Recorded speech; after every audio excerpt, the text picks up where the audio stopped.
And we are live again, y'all. What's up? It is your boy Mike bringing you another episode of From the Dish. It is a beautiful night. We're recording this on Tuesday, April 30th. This episode will get out to y'all tomorrow, Wednesday, May 1st.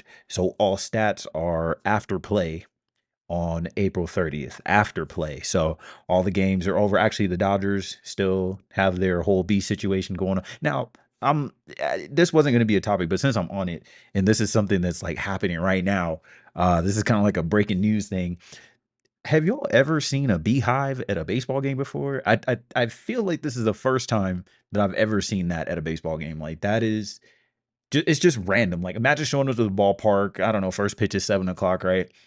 You get there and they're like, "Oh no, y'all can't come in." You're like, "Wait, what the hell is going on? Why can't?" Yeah, sorry, we've got a beehive right above the net. Now you're outside of the stadium for an hour, hour and a half on a Tuesday night, just waiting to get into the stadium. I mean, I've never seen it before. I think it's pretty funny. It's pretty cool. But yeah, we've got some late night baseball, and that is I'm here for it. I'm here for it. I need baseball all day, from morning all the way till bedtime. I need baseball. So I'm glad that this delay happened. It allowed me to catch a little bit of the game. You know me, I'm a fiend. I need to watch every pitch every day, or I'm just not feeling right. So I'm glad that that happened. But the real topics for today, I got a couple for you. We're actually going to talk good about the Oakland A's today. I didn't think I was going to be saying that at any point this season, but you know, they playing some decent ball. So we're going to talk about the A's. We're going to give them a little love. I don't know how long it's going to last, so we're going to give them a little love. We're going to talk about the Mariners and what they have going on. They've been dominant to this point. The record doesn't show that, but they've been dominant, and I'll tell you how. And then we're going to talk about Elly De La Cruz a little bit here. He is a budding superstar in the making, it looks like. Very toolsy guy, one of the most exciting player in baseball. Someone say he is the most exciting player in baseball. And then to round out the show, we're going to talk about Mike Trout. We had some news come out today uh, about him, so stay tuned for that because I have a little bit of a rant to go on at the end of the show. So hang with me, y'all. We got a full-fledged episode coming to you today. We're gonna go about 45 minutes on this one, so go ahead and hang with me, y'all. And leading off, we're going to start with the Oakland A's. Who would have thought that I would start a show with the Oakland A's? If you would have told me that 2 months ago when I started this podcast, I would have called you a lunatic. But here we are. We're talking about the Oakland A's going into May. Um, didn't think that was going to happen. Now they're not doing anything ridiculous. Now, I mean, what's their record? I believe they are 14 and 17. So nothing too crazy. But if you're the A's, 14 and 17, I mean, you'll take that. Consider everything that is surrounding that team right now. The move to Las Vegas, the boycotts that they got going on at the stadium, Fisher pretty much destroying the relationship with the fans, his attempt to go to Vegas. Now he's in Sacramento for the next, 3 years or so. There's really no plan in place for this relocation to Vegas. So a lot going on in Oakland. Obviously, they didn't sign anyone this offseason either. So, yeah, they looked like they were going to be a bottom three team in baseball. And you know what? The Oakland A's, the Oakland A's are third place in the AL West right now. Um, hello, never thought I'd be saying that, but it's still early, of course. But you got the Astros at 10 and 19, you got the Angels at 11 and 19, and then you got the A's there. And hey, look, don't look now, but they're 3 games out of first place now. I don't think this is gonna be sustainable. I'll tell you why once we dig into this a little deeper. But I'm just gonna give them their credit. I'm just gonna go out and do it.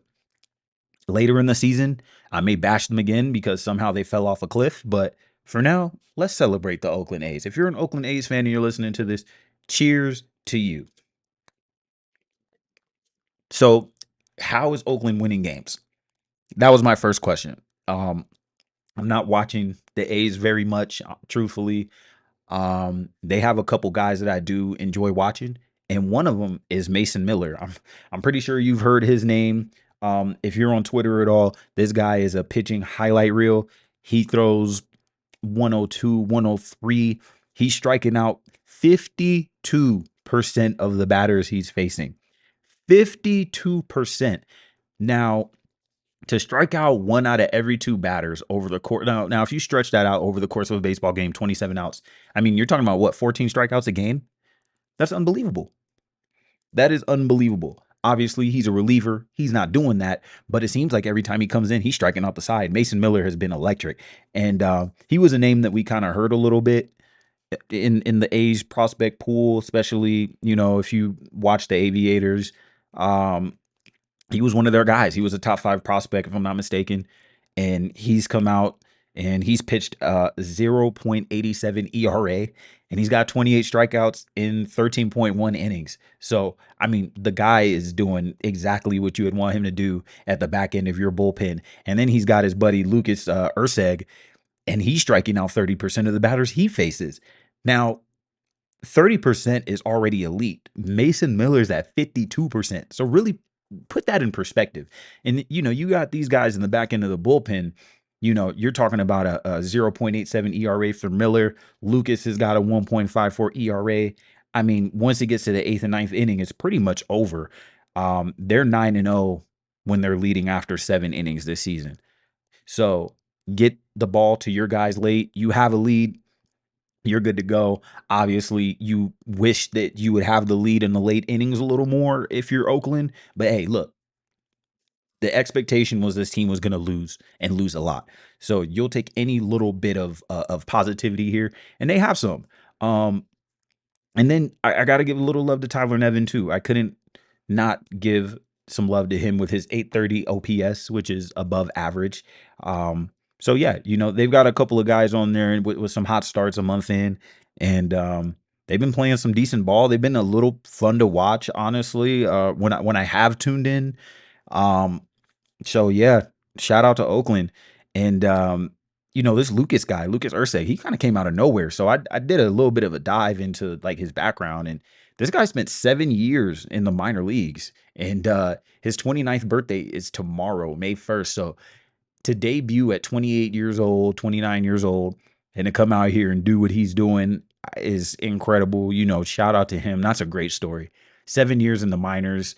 Anyone who knows anything about the minors knows that you don't want to be down there long. It's brutal. The traveling sucks. And the conditions, the pay, all of that is just below average. So for him to stick it out for 7 years, finally get to the majors, and finally show what he can do is really cool. So good for him. Shout out to Lucas. And shout out to the whole A's bullpen in general. Honestly, they are currently on a 23.1 scoreless inning streak. 23.1 from your bullpen. That is pretty nice. You're talking about, maybe a week's you're a week's worth of scoreless innings from your bullpen. Any team would take that. And you know what? The A's, they went out to Baltimore this weekend and they took 2 out of 3 from the O's. They took 2 out of 3 from a championship contender, one of the best teams in the AL. Some would say the best team in the AL, and they're on the verge of sweeping Pittsburgh. They got another game tomorrow. So, shout out to Oakland, man. This is kind of fun. I'm not gonna hold you. This is kind of fun if you're an A's fan. I'm sure they don't want any fun right now because they're doing their whole boycott. They don't want any reason to go down to the stadium and support Fisher and his team and the shit show that they have up there in Oakland. So it's kind of bittersweet if you're an A's fan, I'm sure, because you're like, man, this team is supposed to suck. I want to boycott them. Da, da, da, da, da. You got your pitchfork, but really nothing to be mad about to this point, which is kind of wild. They didn't even start the season that strong. They started the season at 1-7, and they've been 13-10 since. 13-10, yeah, not bad for Oakland. And I looked and I was like, okay, they've won 14 games already. So I was like, they didn't win 14 games this early last season. So I went back and I was like, okay, They won their 14th game on April 29th, right? Well, they win today, so April 30th, and they didn't get their 14th win until June 7th last year, and when they were 14-50. So that just goes to show you the turnaround that they have there. Um, they're playing confident. They're looking good. I watched some of their press conferences. You got JJ Bleday. He's saying this team's, there's a huge difference from last year. You got Shea Langoliers talking about we're not surprised about this team. Like everyone wrote us off, but we know the guys that we have in here, and I think it's really cool that Oakland is talking their shit. Again, I don't know how long it's gonna last, but kudos to them for coming out and having a strong month. And the reason I don't believe that this will last is because of how they're scoring runs. I looked at their run production, and 52% of their runs, almost 52% of their runs are scored via the home run. That's completely unsustainable. The best teams in baseball, yeah, they're home run hitting teams, but they're not scoring half of their runs on home runs, especially for Oakland, because they're not even scoring a lot of runs anyway. So it's like once the long ball goes away, Oakland, what are you gonna do? They're not getting on base nearly enough. They're 28th in OBP in the majors. They're not hitting for average. They're not stealing bags. Their starters aren't pitching too crazy. They got Blackburn. Uh, but other than that, this team, they don't have too many bright spots. If you're talking about the metrics, but hey, look, keep bashing, keep getting these small leads, keep bringing Mason Miller in, keep bringing Lucas Urseg in, and just keep winning that way. If it ain't broke, don't fix it. But you just gotta hope you don't run out of gas here, because as the season goes on, you know guys are gonna get tired. Guys are gonna wear down a little bit. A little bit of that pop and that swing you're gonna lose a little bit of that pop over the course of the year unless you're properly resting guys and properly doing the right routine, staying fresh, staying off your legs. So we'll see what happens to Oakland over the course of 162. But right now, they're having a blast. I think it's pretty cool. I like the underdog story, so had to shout Oakland out. Now we're gonna move into a team that I was kind of high on in the preview series. If you haven't checked that out, go ahead and check that out. But I was a little high on the Mariners. I said that they were a first half team. Sorry, a second half team, which I think still kind of holds true, even though they are first place right now in the AL West at 17 and 14. Sorry, 16 and 14. Um, but yeah, they're in first place right now. They're over the Rangers. They're over the A's. Um, and man, I I couldn't help but think like, is this the Mariners' window? Is this their window to contention? Because the Astros are 5-6 games out, which over the course of 162 games is a small margin. So if you're Seattle, you want to start creating some separation now. Like this is your window. If you go out there, you win the AL West, and you have one of the better records in the American League, it goes without saying that gives you a huge advantage going into October and into the playoffs, especially with the rotation that Seattle has. This rotation is just downright disgusting, y'all. And I had to just go dig into just how nasty they were, because it was like every time I saw the Mariners, it was like opposing teams were just flailing at everything. Teams aren't making contact against them. Um, Teams just aren't scoring against the Mariners. So I was like, what is behind this? So I got something for y'all here. Go ahead and get ready to digest a lot of numbers. I got a lot of numbers for you here, y'all. So put your math hats on. So over the last 18 games, the Mariners starters have allowed a total of 18 earned runs. 18 games, 18 earned runs. That is a 144 earned run average over 18 games. The Mariners overall, starting and bullpen, have a 1.61 ERA since April 10th. That is the greatest 18 game run by any major league staff since Cleveland in 2017. Seattle, over the last week, the Mariners hitters are getting on base at a 232 clip, and they're striking out over 35% of the time. They won 5 out of 7 games. It's just silly. It's silly. Um, I just I can't put it into words, man. This rotation is pretty much untouchable, quite literally untouchable. When you've got a staff that can carry a team that's getting on base 23% of the time, you're doing something right. They went in and they're playing the Braves. The Braves lead the league in both average and OPS. The relievers held them to 3 hits, 1 run, and 14 strikeouts. Unbelievable. This pitching staff is unbelievable, y'all. So I was looking at some video, and Jeff Passan, one of the great baseball minds, someone I look up to personally, he was saying he feels like they have 4 number 1 starters.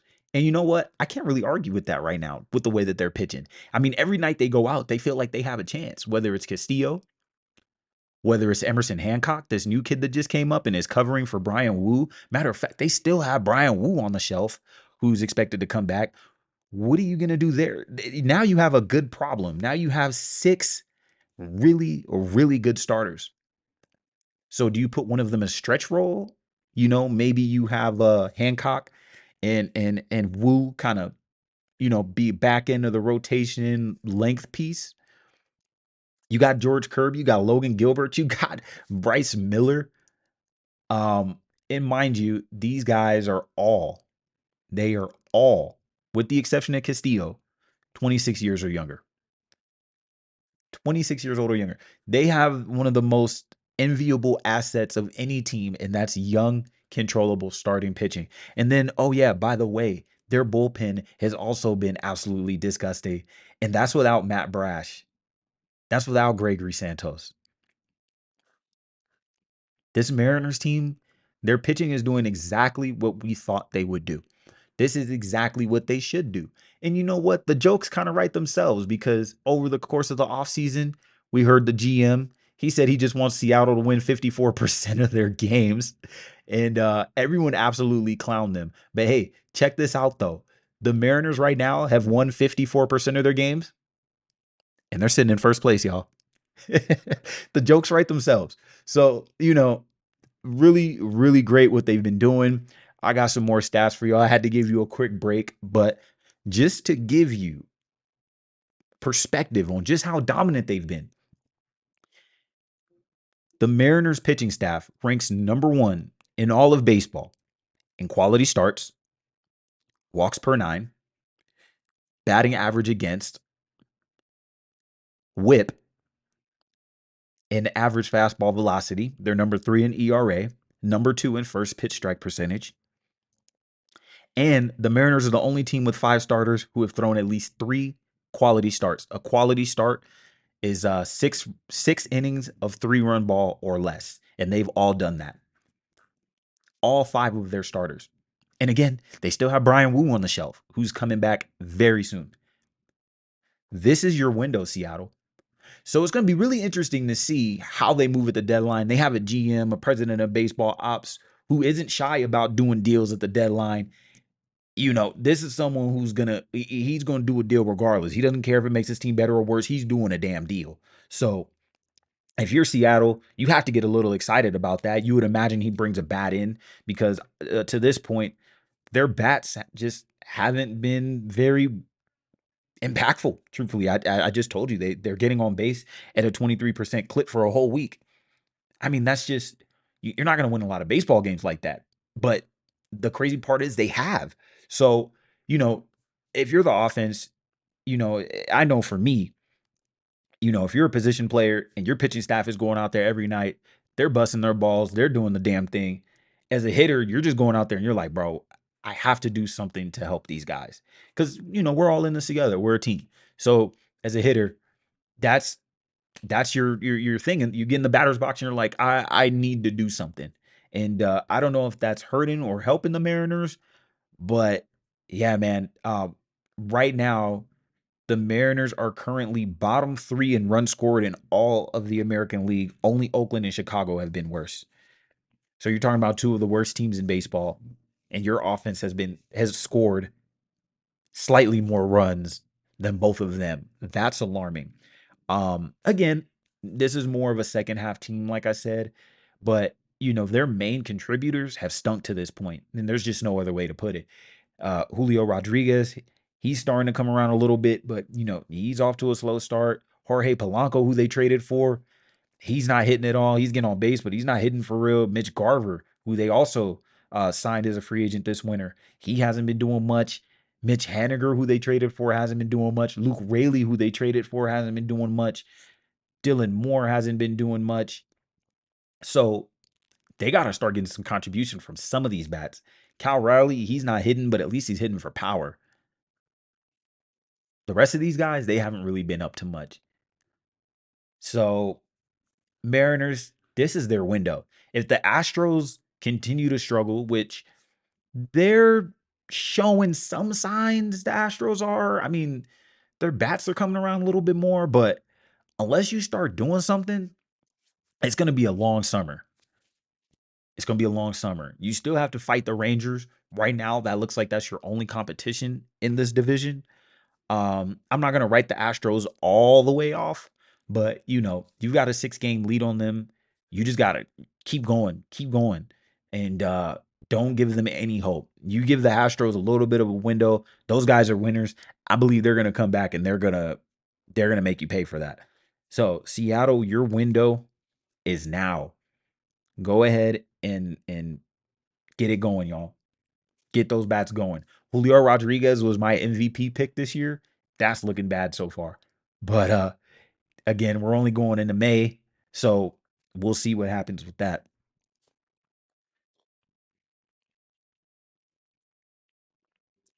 Now, moving on to the NL a little bit here. We're going to go to the NL Central. Did enough of the AL West. We'll come back to the AL West at the tail end of the show to discuss the Mike Trout news. But let's talk about Elly De La Cruz right now and what he's got going on. Elly De La Cruz, one of the most exciting shows in all of baseball. This guy right here, he's only 22 years old.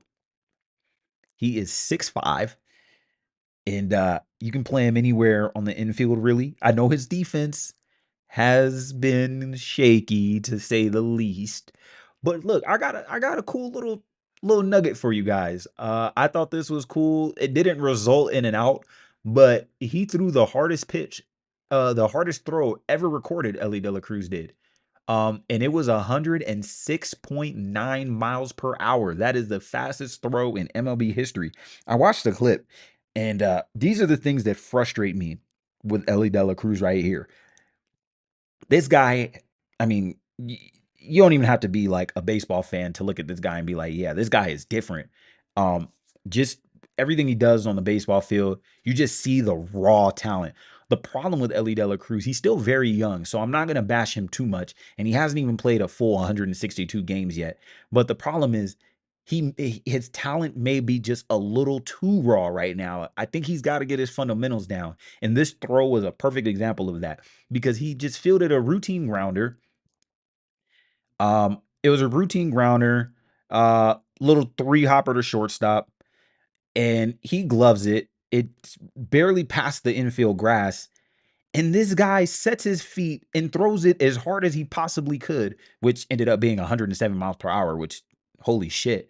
But he ended up throwing it 107 miles per hour.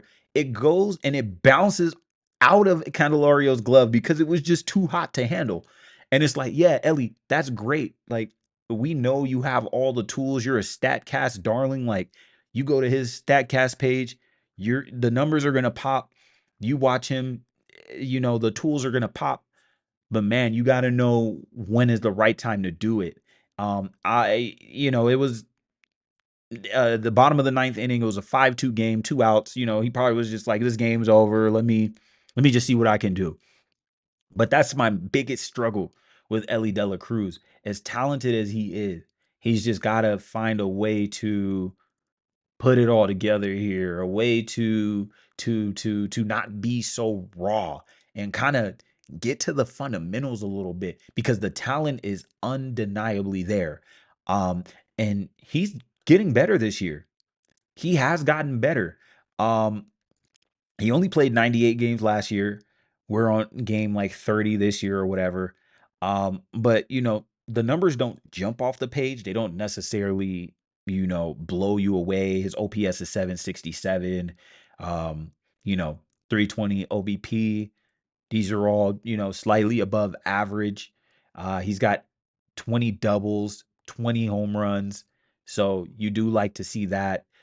He's got 53 stolen bases in that time. So, over the course of a full season, that's probably like a 70 stolen bag season, you would assume.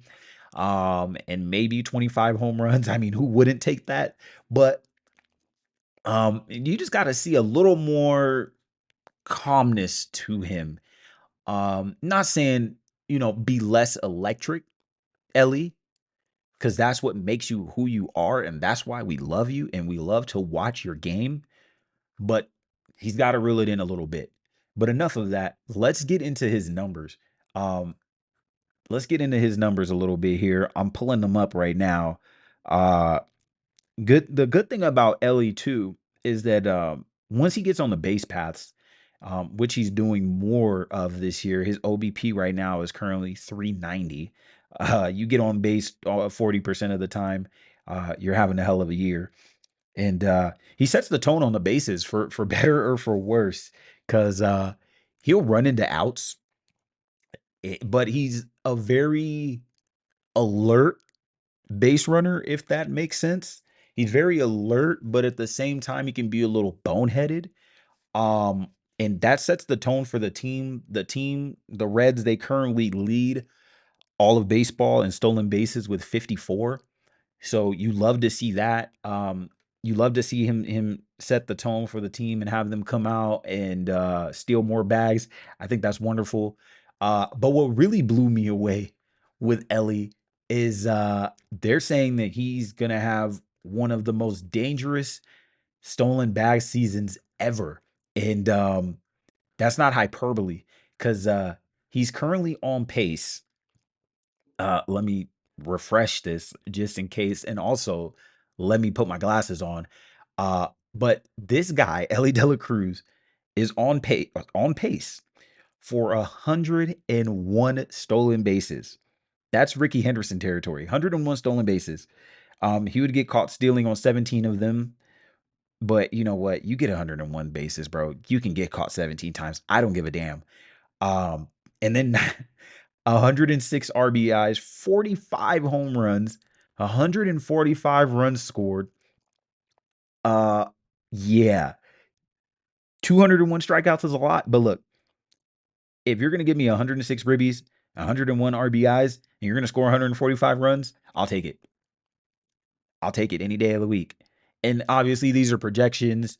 Um, Rarely do players reach these projections, but just to put it into perspective, how dominant he's been to start this season, 101 stolen bases, that is unbelievable. Ronald Acuna stole 70 last year, and we all lost our minds.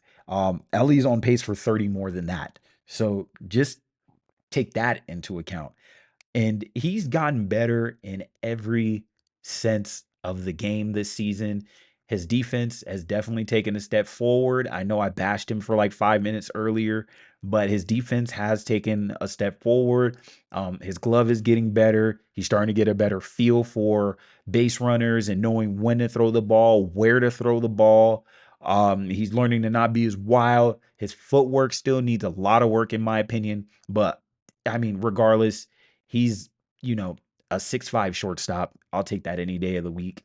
He's got long arms, which at the shortstop position, you'll take all day. Shortstops usually don't have the type of length that he has. So really, really, really fascinating player.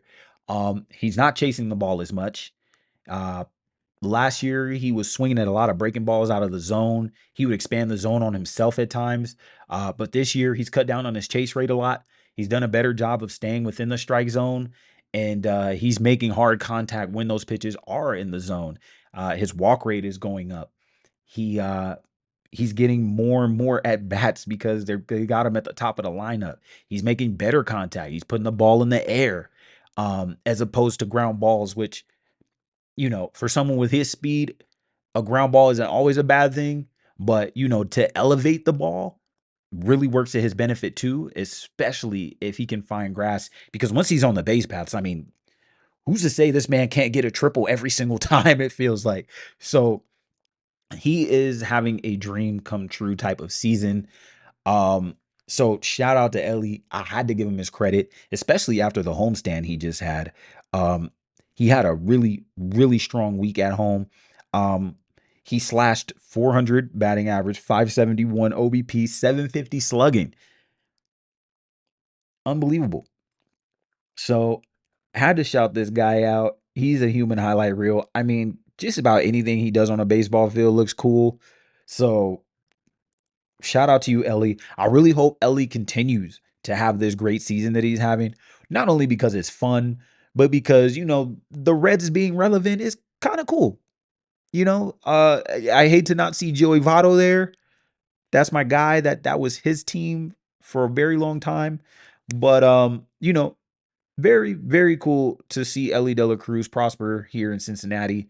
And man, let's see what he does on the bases. Let's see if he can reach Ricky Henderson. Whenever you start talking about Ricky Henderson, when it comes to stolen bases, you're talking about prestigious company. I mean, he's the stolen base king. So, hey, keep doing what you are doing, Elly De La Cruz. We love to watch it, man. And last but not least, are y'all ready for a rant? Are y'all ready for a goddamn rant? Because I got a rant in me and I'm feeling it. And you know what? It's late night. My heart rate shouldn't be this high at nighttime, especially before going to bed. But I couldn't consume this news and tell y'all this news and not feel some type of way about it. Mike Trout is hurt again. It pains me to say that. And it pains Mike Trout to be hurt too. And this man has got he's got a torn meniscus. That's what's going to sideline him. A torn meniscus. That is a pretty devastating injury, I would say. Um, Meniscus isn't as bad as an ACL, of course, I mean, Achilles or something like that. But a torn meniscus in his left knee is just not bad. And then, I mean, not good. And then I watched the press conference. It was very painful for me to do so because I hate to see Mike in pain. Whenever Mike is in pain, all of Angels Nation is in pain. And you know what, Angels Nation, we deal with enough pain. So to see Mike Trout go out here and hold back tears, I don't know how he didn't cry because he looked like he was just about to cry. Um, but yeah, he was just telling the reporters, he's just like, I don't know how this happened. He said, I didn't even feel it at first. He was saying he was running the bases, he was swinging the bat, he was in the outfield, he didn't feel it. And then suddenly he just felt it in the dugout, got it looked at, and next thing you know, it's his meniscus. Now, this is a hard pill to swallow because not only because of the start that Mike Trout was on, he currently leads baseball in home runs. I'm sorry, he's tied with Gunnar Henderson now. Gunnar has tied it now at 10 home runs. But it looked like we were going to get another great Mike Trout season. Like an MVP caliber season. I know he wasn't hitting for average for real, but he was stealing bases. He stole the most bases that he's stolen in a long time. He was hitting home runs. at an incredible rate. At the rate he was going at, he's on pace for 50 home runs. He's running the bases well. He's playing better defense. He's finally catching up to fastballs. Guys aren't just blowing fastballs by him anymore. And, it felt like this was going to be another, if nothing else for the Angels, you were at least going to see another MVP caliber season from Mike Trout. That's what kept a lot of us watching. But now that Rendon has gone down again, Mike Trout has gone down again, and we're going into May, it feels like the season is over. And I know that's a crazy thing to say in May, but it feels like the Angels season is over. There's obviously going to be questions now about Mike Trout, about his legacy. Injuries are going to be a part of the story that we just can't ignore. Not anymore. Not when you've been hurt for 4 seasons in a row. And then you're going to talk about the 2020 season that cut his season short because he only played 60 games. So we've essentially missed out on 5 prime Mike Trout seasons. That does a lot of damage to his counting stats. And counting stats are, I mean, he's a Hall of Famer regardless. Mike Trout could retire today and he's a Hall of Famer. But his counting stats were going to be at a tier that is just untouchable. And that doesn't exist anymore. So it raises questions about his legacy. What is Mike Trout's legacy at this point? It doesn't look like he's going to win anytime soon in Anaheim. He hasn't won in Anaheim at any point. In big spots, he hasn't come up clutch this season. He wasn't clutch in the WBC. There's just a lot of questions surrounding Trout now, which, as someone who has followed his career over the last 14 years, I've watched just about every Mike Trout at bat. I won't say every Mike Trout at bat, but I've watched thousands of Mike Trout at bats. It is very disheartening to say that.